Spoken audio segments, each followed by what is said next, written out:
أعوذ بالله من الشيطان الرجيم بسم الله الرحمن الرحيم. I am nothing. I know nothing. I know no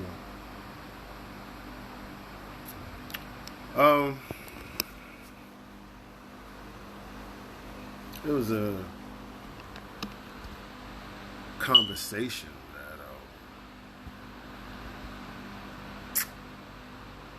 came up in a chat group on Facebook the other day. The topic was, do women give good advice? You know, based on my experience, I post what I knew or what I experienced, and I said yes and no. And it was a sister that she lashed into me like, oh, because she knows I have a reputation of, just speaking my mind or whatever the case may be. But she was like, oh, how can you say that? It's either this or the other or that or that. I was like, I only speak on my experience. And I don't do it like,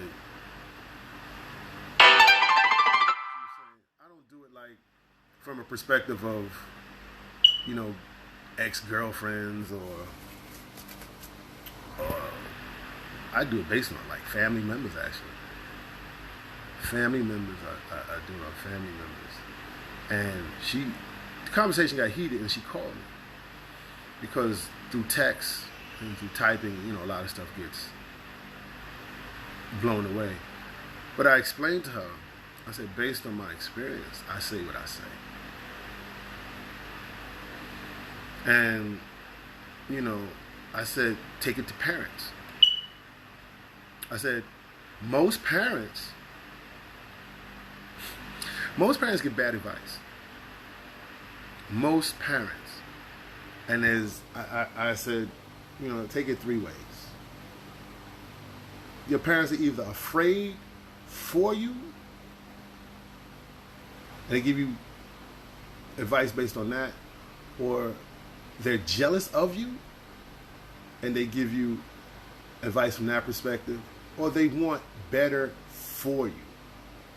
So those three things that's like, I explained to her, I was like, yeah, man, take it from that perspective. That's how I see it.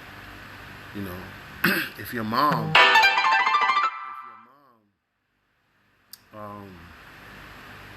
if she's not married, she's not in a long-term relationship, she's not living, got a live-in man, or a common law husband. If she's single and been single for long periods of time, has never been married for a long period of time, hasn't been engaged or proposed to in a long period of time, she cares for you. Might even respect you. Because there's some mothers out here that don't respect their kids, male or female. That's another story. With all those variables into play, if she lives alone, she doesn't have any suitors or any gentleman callers. There's a great possibility she's going to give her daughter and her son, if she has a son, bad advice. She's alone, she's miserable. Chances are, yeah, she don't care. She might not care about opposite sex. She might not even think about sex or companionship or camaraderie or, But it's that phase, like, if your parents are in their 60s or in their early 50s, they give advice. If the female is variable, fuck that. If the male and female parents are in that age bracket and they have those variables into play, they may give bad advice. But the crazy shit is, a lot of what I've seen, they double back in their 70s, in their mid 70s, late 60s, mid 70s. A lot of those parents that gave that bad advice double back and be like, oh, I shouldn't have said that. Oh, da da da da da da. They said it out of pain. And now you correct yourself because you're close to death. Crazy. But then on the other side, when you have parents that are in long-term relationships, that stayed married, that stayed together, that actually still love each other, they tend to give more of a balanced view of what works for you.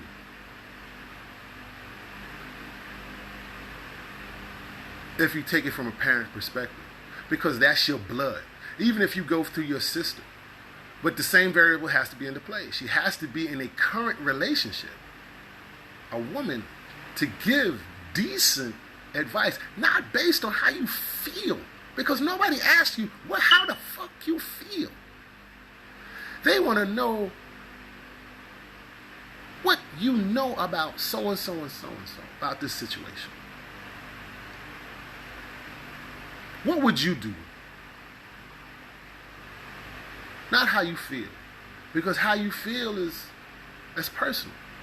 Somebody's asking you something from a professional perspective, from a knowing perspective, experience perspective. We all feel all kinds of ways about different things, of course, when it comes to relationships and things of that nature. But it's about what you know. What do you know? It's like they had this thing, Christians had this thing like years ago, and they still have it. What would Jesus do? It's not about how Jesus felt. And I've been to some churches, they spoke on it, but it's like, what would he do? So when someone asks you something about relationships, ask a female about relationships, it's not about how you really feel. It's about, what would you do? So on the strength of that, I explained that to the sister that ended up calling me. And she, she understood a little bit better. But a lot of times when sisters are in bad situations, even brothers, when they're in bad situations, but relationships-wise, they give bad advice. And since the topic was about sisters, yes, some sisters who are not in relationships currently, they're not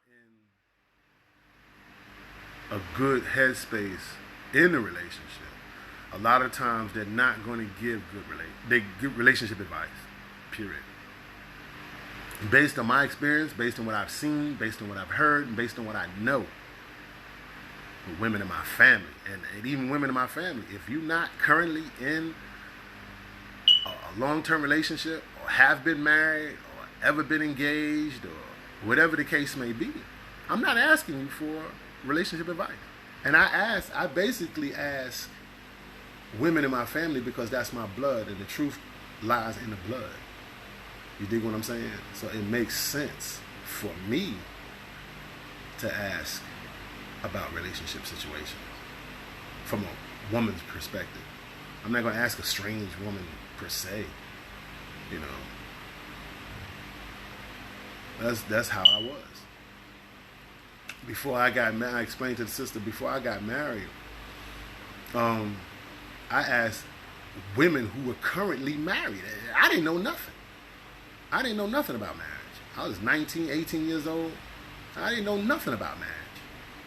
But I knew enough to ask women who were in long-term situations currently at that time, who put in that work, who struggled, who went through the ups and downs of being married or being in a relationship, living with your counterpart, having children with that same counterpart and living with them and trying to grow and build and have something. I asked them, and it was about 6 women.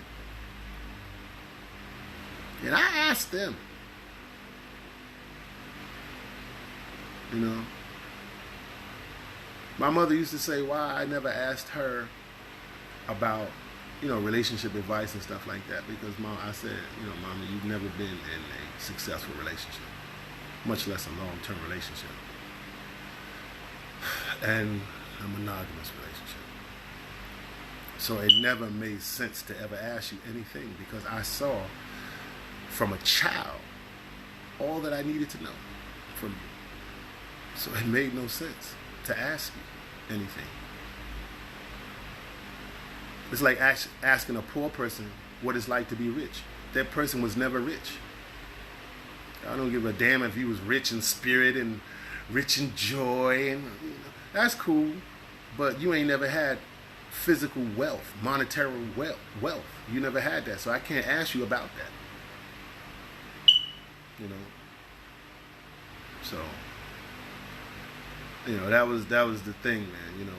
Most women and most parents don't give good advice. And since there's a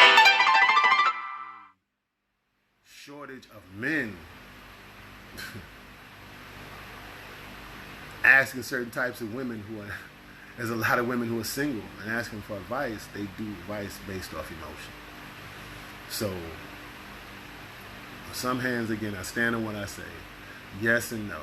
Sometimes women give good advice based on the variables that are into play, and then no, based on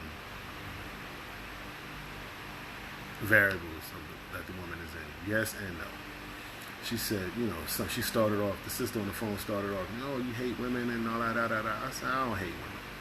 If I hate women, I would never talk about them. I would never talk about women. I'm not stuck I'm not stuck in a situation like all women are beautiful and all the sisters are this, all the melanated. I live in my world that I share with other people. I live in the reality about, based on my experience, like, we're not perfect. So I speak about the good and I speak about the bad. I don't big up nobody like that. Man, woman, or child, I don't big up nobody like that. You don't live in that reality where the woman is so good she don't do nothing wrong. No, and the man either. I don't big up brothers like that. But she never said anything about I hate brothers. And I say more negative stuff about brothers than I do about sisters. But the women who are in my groups, who are in my group, or who are in other groups that I know, they focus on the negative. It's not that you focus on the negative, you're emotionally driven. You let your emotions drive you. And they stunt your growth. Instead of keep you grounded in reality where you see things as they are. You see things as you want them to be. And that's cool. We have that ability and right to create our own reality. That's cool.